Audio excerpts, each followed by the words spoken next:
Hello everyone and welcome to another Hallow Season review. Today I'm reviewing Picnic Twist, the game that's food for your brain. This is a game published by Blue Orange Games and it is for 1 to 9 players, ages 8 and up. This is designed by Ramon Redondo and David Amarin with illustrations of Ramon Redondo. So very, very cool, very, very fun illustrations. The packaging, again, very thematic here. Picnic Twist, it looks like a little picnic basket. I'm kind of torn with this sort of packaging, honestly. I think it's really fun and thematic. Having lots of board games and different things, not the greatest to help with storage, because then you have this little chunk sticking out here. So that being said, let's go ahead and show you what comes in the box itself. It does go back together very well. Sometimes some of these sort of thematic packaging, you open it up and it's very difficult to put back together. But it actually functions very well as packaging. It's going to be a little bit harder to store. So keep that in mind. Again, there's also a lot of space in this kind of box. So open it up, get all of these little cards out, and you're left with very functional, very fun, the white and red checkered blanket type look insert.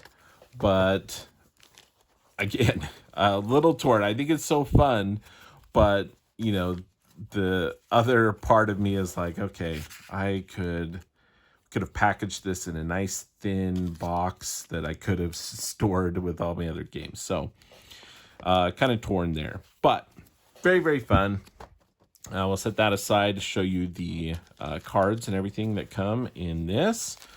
So we have some little thin tokens for keeping track of score. They have these little cute little faces on them. Again, this goes up to 9 players, which I was kind of surprising as this came out. I was like, oh, wow. But it's one that I think scales very, very well with multiple players. And so very, very nice positive for this is that it is 1 to 9 players. You can play this solo. You can play it up to 9. Rules, we have English and French rules in here. I'll put the French ones aside for now. Everything's explained really well in the rule book. It's got this fold out here. It does have kind of a simple or normal standard way of playing, as well as playing with a little bit, and they don't use advanced, and I think that's appropriate. It's just adding another element to the game, which is cool. And then here's your solo variation provided as well. So really cool. We also have the scoreboard or the score tracking. This is actually cardboard, which is really, really nice. You got your score here. You have a little donut, super donut, maxi donut, and a giga donut. So we have a little score track. That's where everyone would choose one of these colored discs and put it next to it. And as you go from round to round, you can move your disc to keep track of the score. Very, very nice, functional. The cards in this one are pretty unique because they're these long, thin cards. We'll get to these here in a little bit. These are kind of the bonus cards that you can play with. But the standard game is really, really easy. You're going to shuffle these up, which, again, might be a little different. You're not used to other cards, but they shuffle very nicely. You can see I can still do my bridge shuffle with them. I was a little worried as I opened this up. I don't have really a lot of games with these shaped cards, which again is, probably adds a little bit to that uniqueness, unique feel to the game. But what you do on your turn is everyone at the same time is going to draw 2 of these, and they are going to pick one to keep, and then they're going to pass the other one clockwise I believe it says, but you're going to pass that to the left to the other player.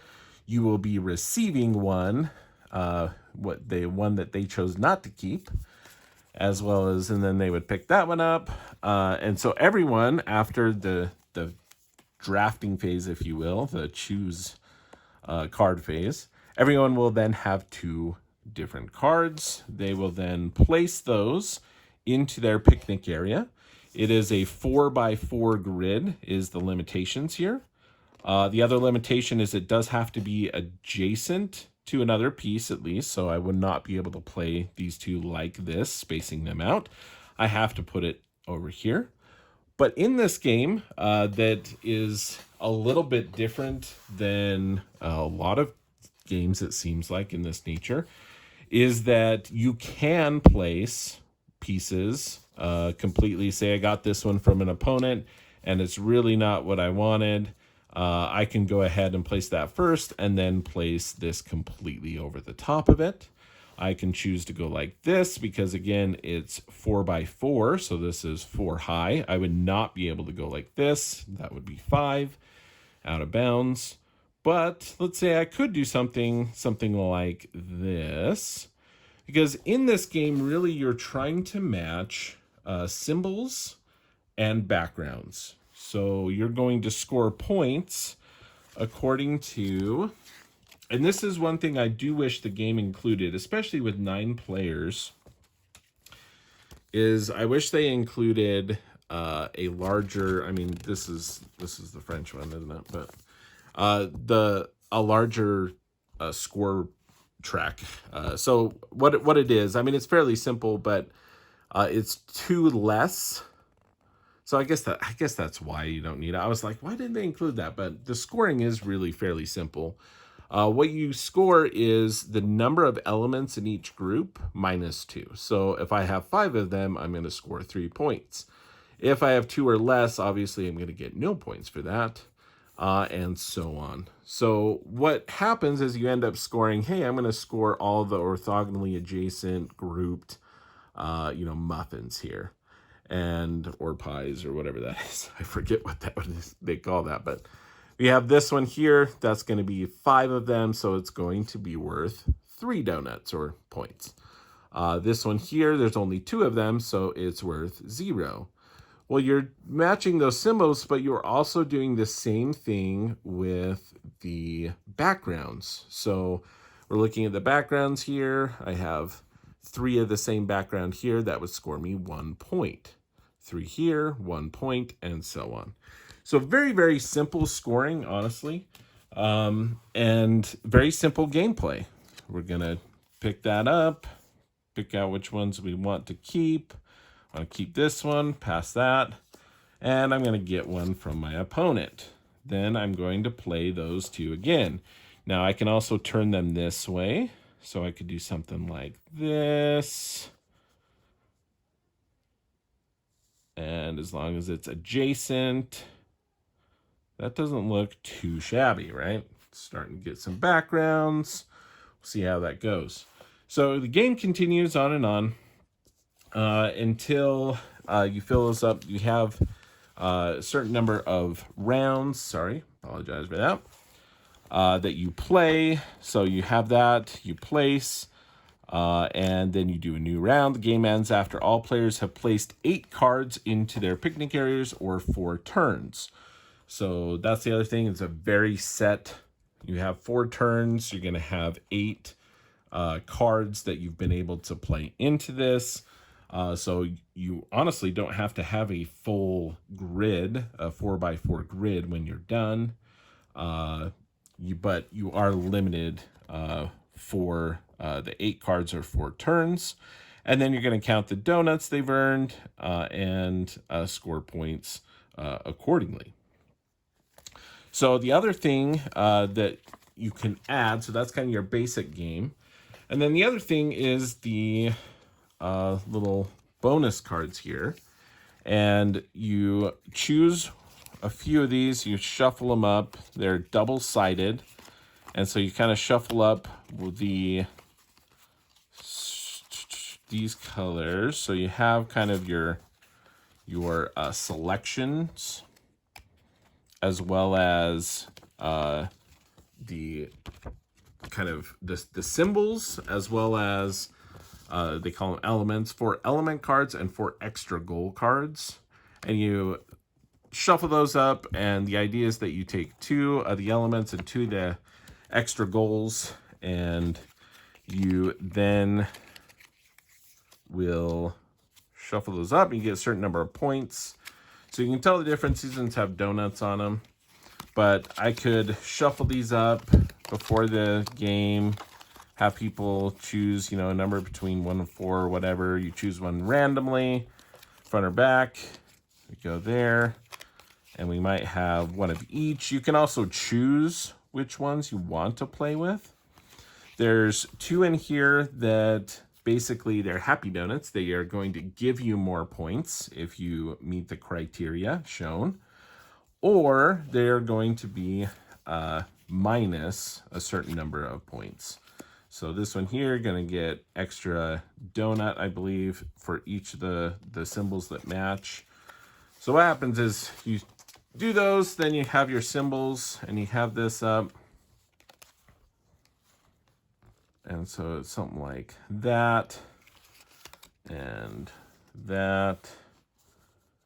And basically what we're showing here is, hey, if you have meet those certain criteria, you're going to get minus 2 donuts or 2 points for these in those areas. And they have a good explanation in here. I still haven't played, I don't think, with every single one of these. But the player who, in this one with the least element in their picnic area, wins 3 donuts. There's also the player with the most of that element loses 3 donuts. So least amount wins 3 donuts, or if you're playing with that one, the person who has the most loses 3 donuts. This one here, 1 donut for each element located in the corners. Pretty straightforward. 1 donut for each independent group. So you want some of these not connected, which kind of goes against some of the initial what you're trying to go for. So it might change up the gameplay a bit. And that's what these do, right? Is they help provide and establish some elements of additional elements of, hey, how do I want to do this? What do I want to pass to my neighbor? That sort of thing. So then the solo rules are pretty straightforward. You're going to take 2 cards, place one of them in your picnic area, discard the other face up on the table. And as all the discarded cards form the ghost picnic that you play against. And you play 8 turns, so we have, double the turns here while creating the ghost picnic at the same time. And you just place the cards next to each other.